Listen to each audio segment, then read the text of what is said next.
Welcome to GOlive TV, the future in your hands. The only multicultural IPTV station that brings communities together. Over 2.7 million people have already watched. GOlive TV, anytime, anywhere. Welcome to Vibrant Visions Conversation, the podcast. I'm Maxine Grant, your host, and I firmly believe that a purpose-driven life is when one fulfills their ultimate expression of themselves. And during these sessions, we'll connect with a variety of business professionals, community influencers, and spiritual leaders, and be actively present with you as we walk together on your journey of moving from existing to living in a real world of experiences in a digital age, and aspire to inspire the heart of the entrepreneur.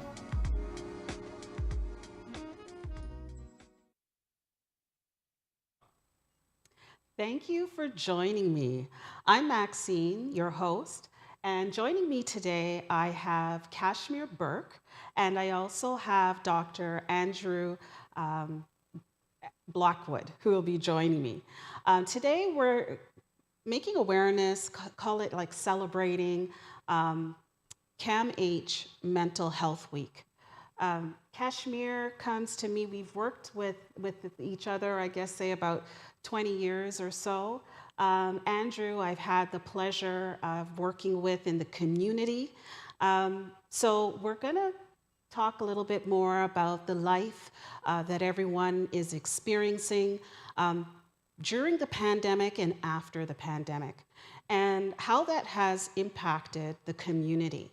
We're also going to touch on going back to work after the mandate has been lifted, and what are some of those psychological impacts that we're seeing in the community and how it's resulting with the employers and the awareness and support that the community is receiving. So I'd like to thank Kashmir again for joining me, and I'd like to learn a little bit more. I know about you a little bit, but you also are kind of like, you're kind of cloaked a bit, if I can say, kind of like a little Star Trek there. He's cloaked a bit because he has such a great personality. Kashmir is a business owner or co-founder of The True North. He's a business consultant. He comes to us from the UK and has resided here with his family. He's a family man as well too, and he's very passionate. Kashmir also knows my mom, so in terms of integrity, I think we're all suited for a really good conversation. Kashmir, can you tell us a little bit about yourself? First of all, thank you for inviting me here, Maxine. A pleasure to be here. My background really began in finance, but it's also based a lot on failure and frustration.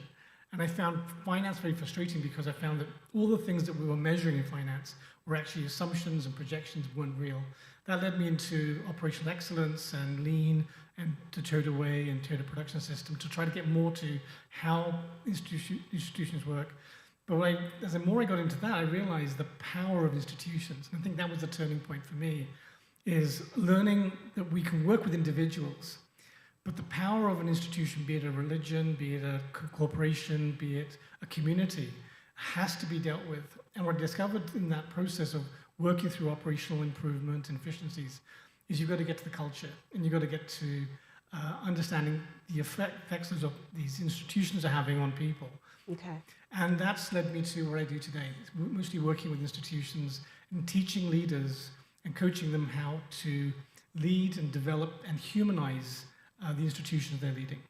Yeah, I love what you just said there about humanize the institution or humanize the leadership that is within the institutions, right? I think everybody is affected. Everyone's affected, from accountants down to someone who is sweeping the floors, right? So thank you so much. And joining me online, I also have Dr. Andrew Blackwood. who's joining us, and he is a public speaker. Again, I've had the pleasure of meeting Andrew through a business colleague of mine, Trevor. Is that correct? That's how we got connected, That's right. Andrew. Andrew's Yes. also an author, and he's a father, so he's an author of 2 books. So Andrew, thank you so much. We had a little bit of tech issues, so I'm glad we got through it. Can you tell the folks a little bit about yourself? Yeah, certainly. So I'm the father of 2 daughters and the author of 1 book. Yeah, no, I recently moved out of Brampton and now I live in the St. Catharines area. That happened during the pandemic. But yeah, so I meet with people virtually. I've been in the mental health profession for over 17 years, and for the past 8 years or so, I've been doing it virtually. The number has grown percentage wise in person versus virtual over the years. But my main thrust is helping people learn how to address emotional pain with care and with competence, because we all experience pain, but not everyone knows how to deal with it well. So whether I'm working with teens or families or individuals and even institutions as well, organizations, there is that human element that it's important to be able to address with both care and competence. Agree. I think the both of you had different paths within your career, but you both touched on very similar experiences as it comes to the human element and the human aspect of what's been happening over the last, I would say, decade. Now that we're in the digital revolution, I'm not sure if the digital revolution was to come or if the pandemic kind of pushed it forward. Makes you wonder what, the cart before the horse, what the actual pivot point was. However, the thing is, no matter what walk of life we're all in, it seems like everyone is at the same point. And the one thing I wanted to address is, as I say that, is we don't really want to address mental health. And I say we, I mean as a collective, community-wise. I'm also going to talk about community in terms of visible minority communities. I don't really like to say minorities, so the visible community, if that's fair. You guys can correct me if I'm wrong there. But in terms of racism, right? I mean, I've impacted racism far beyond the pandemic.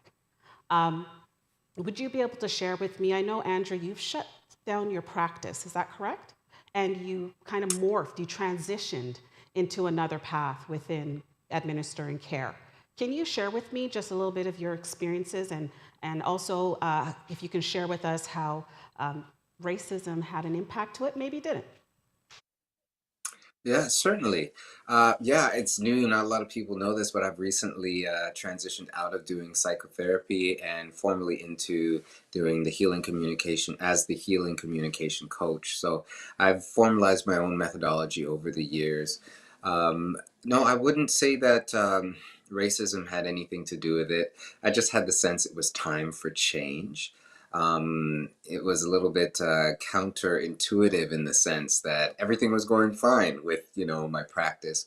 Um, but sometimes it's just important to pay attention to that sense that you get when it's time to shift or change then. And that's kind of what happened. So now I am doing the same good quality work. I'm just doing it in a very different way. Interesting to get your aspect from what's been happening in terms of the wave of, since I would say, Black Lives Matters or George Floyd. I think everyone was impacted. I mean, from the ages of 60s, 70-year-olds, even down to children who saw, what happened on the over the news. How has the community or the network that you work with, how have they been coping with it? Because it's kind of like time has gone by, but has it really died down? Like, have you been finding that people are coping in terms of what they saw is no longer a big deal, or has it trickled into something else? Because I find that there are things that hold us back when we really don't want to address it, So we just kind of put the blinders up and we keep moving, right? You know, Anything in your my community that experience you has can share? been, yeah, my experience, even with a communal and worldwide trauma like that, you know, although it happened to one person in one place, it really happened to everyone on some scale. So, although it's one incident, the people who witnessed it and experienced it are going to be impacted in different ways. So each time I meet with somebody, I learn how it has impacted them, right? So a lot of people, depending on the kind of trauma that they've experienced, they will be able to cope with it or deal with it in to the degree that they've dealt with other trauma. So if they've never worked through trauma before, they're going to have a more difficult time doing it. And some people cope in healthy ways, and some people cope in unhealthy ways. But ultimately, coping is not necessarily the same as change and growth. So I work with people to define, okay, we cope initially, but then how do we grow through it? And to your point, a lot of people, they have become acclimatized to it, or they've coped with it in such a way. Some people are in denial. Some people, you know, have kind of put it to the side. So for some people, it's reinforced some ideas about racism, about powerlessness. But for other people, they've actually integrated that and then have grown as a result of that. And I'm talking across the board. I'm talking about Black people. I'm talking about people who are not Black. I'm talking about all people.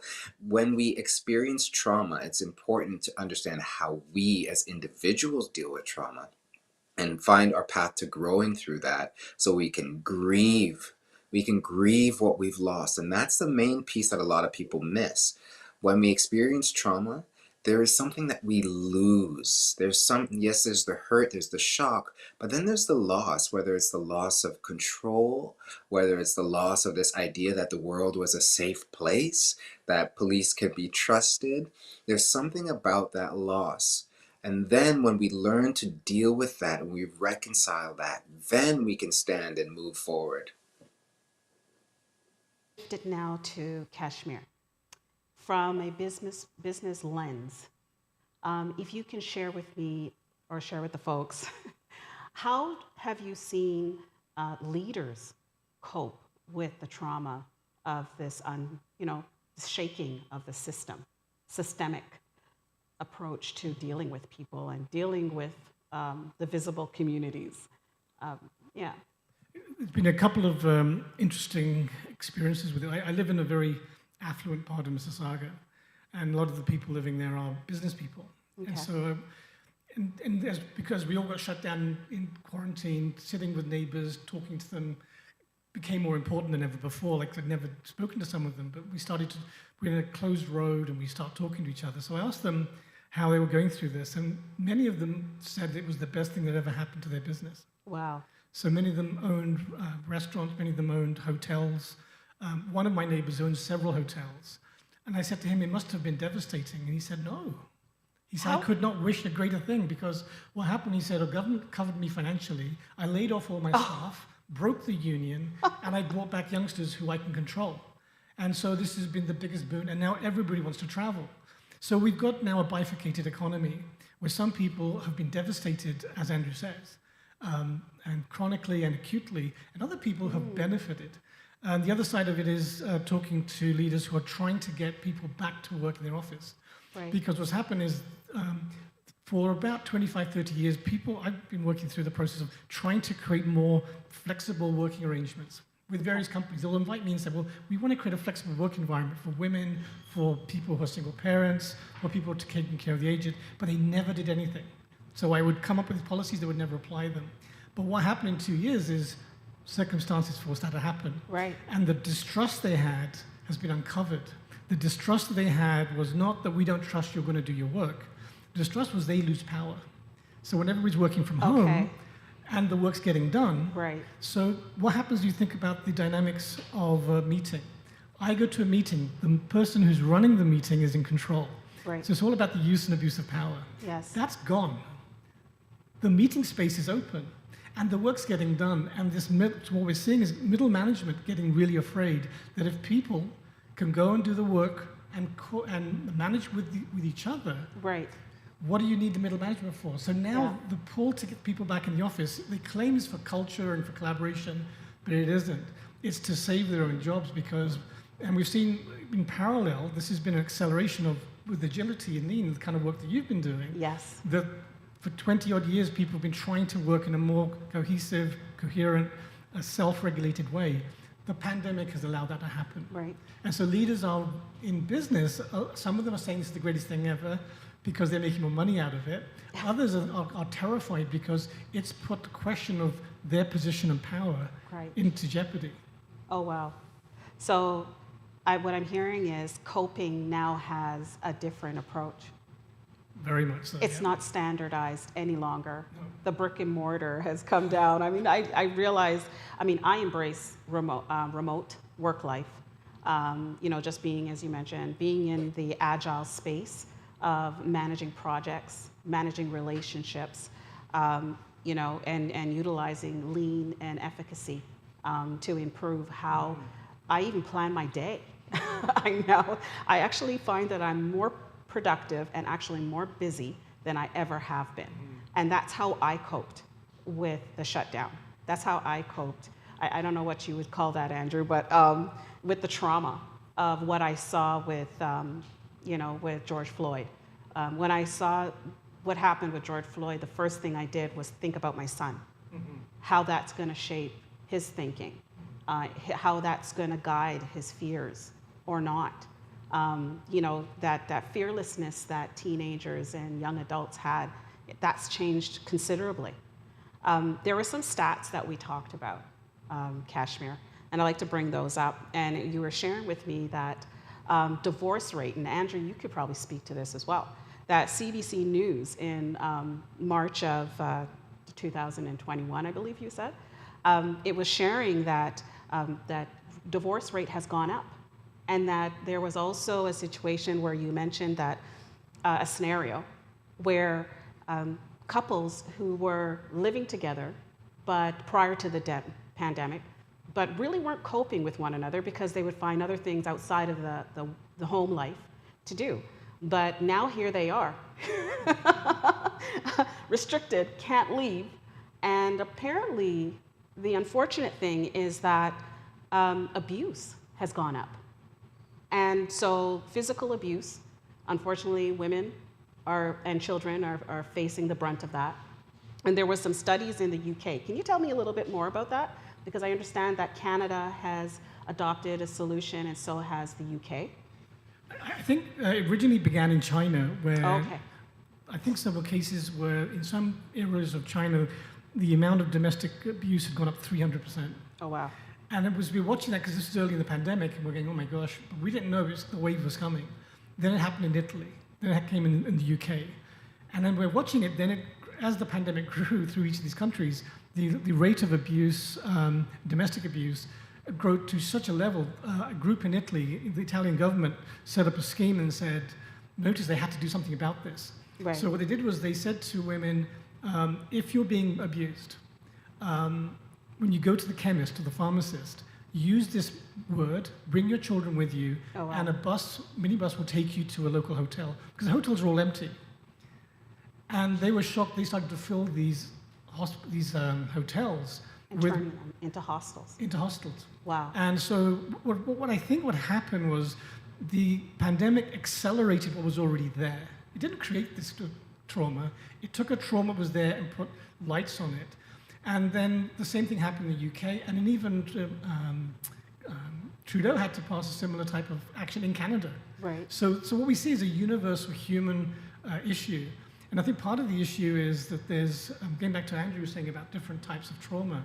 So we've got to distinguish between acute trauma. Mm-hmm. An acute trauma is something that's an event. Somebody dies, there's a rape occurs, or somebody loses their job, or they get divorced, or they go through an event. And the issues with the Black Lives Matter and George Floyd were all about that acute trauma that just hit hard. Right. And that never leaves you. It never leaves you. No. It's always going to be there. I agree. And as Andrew said, it's about really then understanding the grief that you have to go through in order to be in terms and draw from it. But then you've got the chronic abuse, which is more around domestic violence. It's about getting in racial slurs. It's about being put down in public. It's about watching a TV show and hearing somebody make you feel small. Right. So that chronic abuse has been going on for years, and that requires a different type of response in terms of self-consciousness, and that requires us to start looking at our systems that allow that abuse to perpetuate. And the most dangerous type of abuse, though, because it doesn't get picked up, is what we call complex abuse. And complex abuse is those micro abuses. Right. And so things like, just being constantly, quietly being told you're not good enough, or you're not meant to be in power, or you're not the right person. Oh, man. And so, this is better than anyone in terms of... Yep. And Maya Angelou was one of the first people to talk about imposter syndrome. So he's one of the greatest poets of our lives, our times, who stood shoulder to shoulder with Malcolm X and Martin Luther King, saying she suffered from imposter syndrome. So just in case people don't know, imposter syndrome is where you've got to a point where you've been so successful, but you've been told your whole life as a minority or as a woman that you're not good enough. But now you've actually proved them wrong. Right. And Michelle Obama spoke about this. Yeah. And then the reporters asked her, why are you talking about imposter syndrome? And she said, because girls and minorities need to understand this is a thing. And what's interesting is psychologists have written, I hate to say it, but white old men have actually said it doesn't exist. Oh, wow. So it's the people so that's what we're dealing with in terms of abuse, is not just the individual grieving and processing, but the systemic issues of society, which a lot of it's rooted in colonialism and control, and power and abuse of power, is what we're dealing with. Okay, so I'm going to ask you to stick a pin, because you're going where I want to go, okay? So but I just want to hear from Andrew, because Andrew is a psychotherapist.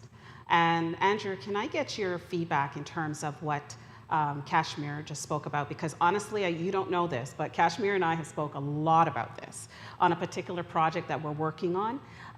That project is about upskilling, okay? So it's upskilling visible minorities and immigrants over the last 7 years who have found themselves in a place where they're unemployable because of the wave of the pandemic. So the project really is just from a high level is about identifying and then assessing, so an intake process, and then upskilling them, and then helping them to find employment. But I just want to take it back to some of the stuff that Kashmir has just mentioned. You're the clinical specialist here, although he's a historian. He's awesome. He's got information. Yeah, I love how well you articulated it all, Kashmir. You covered so many important concepts and bases there. Yeah, ultimately, wherever I am and whoever I'm working with, everything that we hear, that we see, that we experience gets incorporated into our sense of identity, right? That's ultimately that's the place where we live from. It's a place that we think from. So I think what's important to be aware of is we're always taking in information, but we're not always intentionally aware of the information that we're taking in. So one of the things that I incorporate into my life and everyone that I work with is actually journaling. And it's an intentional process of reflecting on your thoughts and your beliefs and your emotions and teasing them apart. Because ultimately, to Maya Angelou's point, and so many people who have talked about imposter syndrome, yes, there is the feedback that you're getting from the world, but ultimately, we have a self-concept, a cognitive self-concept. This is the information that we have. This is what we can do. This is what we've done. But then we also have an experiential self-concept. What does it feel like to be me? Right? What does it really feel like? And this is a place that we actually live from. On the outside, we might behave in particular ways and we show up in particular ways, but on the inside, what does it really feel like to be me? And that's where it's essential to have that awareness and to be moving and growing that part of yourself. And the way that I do that with people is I help them to reverse engineer this thing. Because a lot of the times we perform And we don't make a connection between what I bring as a person to what I do. Like, who am I versus what I can do? And when you start to think about it and you really think, I was just talking to a woman about this yesterday, a successful woman. She retired at the top of her career, but yet she was still not really believing in herself. But when we start to look back at all the things that she did, and we pick one at a time, and we would start to identify, when you did this, what trait were you exhibiting? Because the trait is naturally a part of who you are. Can you see that? And when you reflect on that, it actually feels good to reflect on you are. And the more you do that, you become aware of what it feels like to really be you, and to really be the best of you. And that's a place we want to live from. Because ultimately, when we're entertaining all these other things, it creates a feeling, a sense, whether we're talking about communal trauma or individual trauma, how we take that in, the more we look at that is the more we feel that. But when we can reflect and see that despite that, or even in light of that, I'm still able to do this, the way we feel about ourselves, the way that we see ourselves, that changes. Right, so imposter syndrome is new to me. Okay. The one thing that's also very new to me as we move ahead here is gaslighting. So, gaslighting, I've experienced it twice. And it happens in the business, in the boardroom, happens quite often. What solutions would you say you have for someone who's not in therapy, who's not getting treatment? I had to look it up because I've had friends tell me, that's gaslighting. So basically, the person was trying to convince me that my perceptions of a particular thing was wrong, that I wasn't perceiving my own thoughts and my own beliefs as to be true. I want to hear from the business perspective, because you work with a lot of leaders, Kashmir, and then we'll take it over to Andrew. This comes back to one of the things that maybe we're going to talk about later about unconscious bias. Yes, that I was waiting for it. And really back to what Andrew said about being self-consciousness and self-awareness and being aware of your own identity and what's formed it and what's informing it. I think that's crucial, because there's without that foundation, you're vulnerable. Right. So unconscious bias is the person not being aware that they are basically hijacking your personality. Hijacking your personality. Now, this happens a lot in from the corporate right down to general labor. It happens with doctors, it happens with lawyers, it happens with executives. Right. And they're often in healing and helping careers where they actually think they're helping you. Right. They don't think they're trying to control you. Right. They're thinking, hey, I'm trying to help. Why doesn't she understand that? But what they don't realize is that they're caught in a projection of you. They're not really understanding who you are. And they're imposing their will on someone else. I'm going to break down control of it. They're imposing their will on their employees and their co-workers. So now I'm going to take it over to Andrew. Andrew, can you share with me from a healing perspective, how do we heal? How do I find healing for myself? Help the folks who are listening to us today. It's Mental Health Week, and I think what I'd love everyone to take away from this is to be able to have some tools or resources. How do we cope and heal from gaslighting and imposter syndrome? Yes, well, it's definitely not one thing. There are several things that are really important. So, in order to take care of yourself, it's important to know yourself, right? And a lot of the times we base our opinions and perspectives of ourselves based on other people. And if you're taking your cues from other people to define your worth and your value, then you're always going to be subject to somebody else. So it's important to pull away and acquire the skills to learn how to be with yourself and love yourself, essentially. because then you can stand in the face of somebody else and say, I have a sense of, I know who I am. So let's step over it a little bit, because into communication with others. So loving yourself is how you communicate with yourself, how you know yourself. But when it comes to engaging with other people, especially when you're dealing with any kind of manipulative behavior, whether it's intentional or not, it's important that we make it explicit, because a lot of the times manipulative and controlling behavior, there is almost a subliminal effect to it, right? It's said, but it's not said. It's more felt and it's more hinted. So whether it's covert or overt, it's important to address it with clarity, to be able to say, what I'm hearing you say is this. Did I get that right? Is this what you are telling me? Right? Because a lot of the times we're caught off guard and we're not prepared and we don't know what to say. But even then, that's okay. You can take that back, take it away, unpack it, right? Separate the feeling. I felt awkward. I felt uncomfortable. I felt, I don't know. Right? You define how that made you feel, right? And then when you return to the conversation, you can say, I was feeling a little bit this way because this is how I interpreted what you said. Is that what you meant to say? And depending on the dynamic, you're going to get some clarity. And if this is not a healthy environment for you to be in, the truth is you do have choices.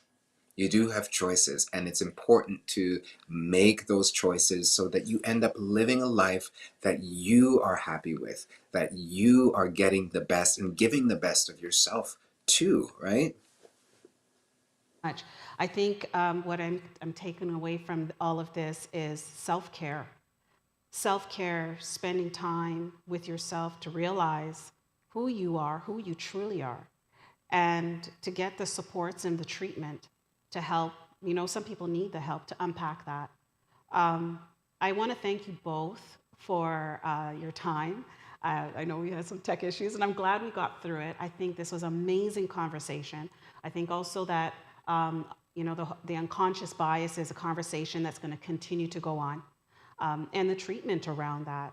I mean, a lot of times when people think about mental health, they think they have to be popped up on drugs. Yes? Can I just make just a final concluding Sure. Suggestion? And I think it's just building on what Andrew just said about journaling. Yes. One of the things that maybe we can offer people is to write a letter. Write a Dear Maxine letter. Thank you. Almost forgot that one. Kashmir. And you guys can make it confidential, make it anonymous. But the idea of sitting down and writing a letter and thinking about those three types of abuse: the acute abuse when something traumatic has happened, or the chronic abuse, which has been occurring over time, and then that complex abuse. If you just take a minute and start to think about which of those have affected you, and write a Dear Jan Maxine letter to just get it out of your system.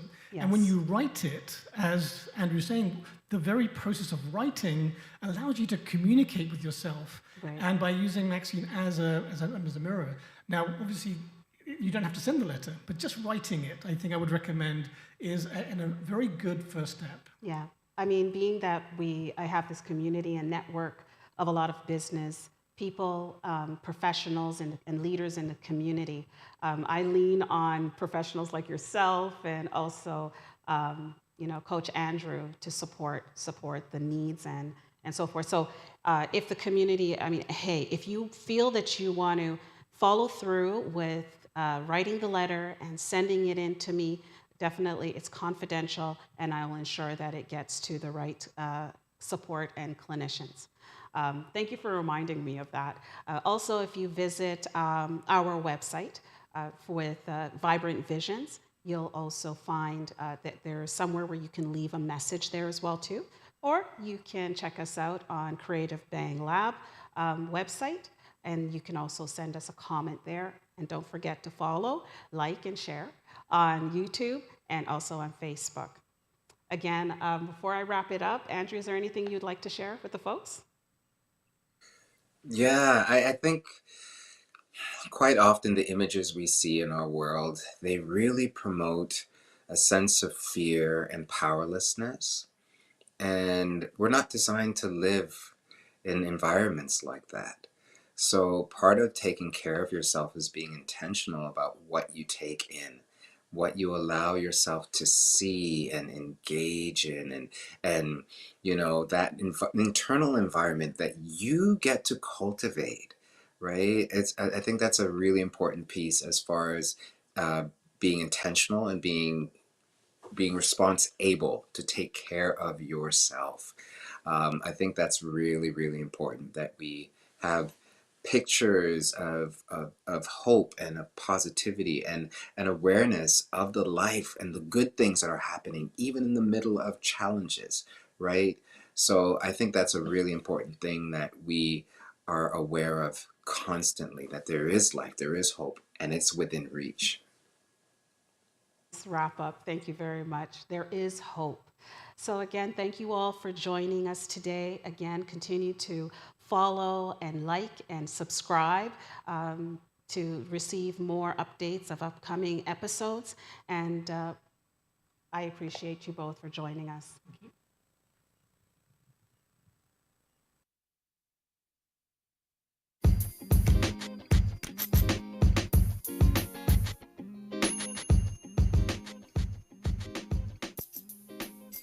This week's episode has come to an end.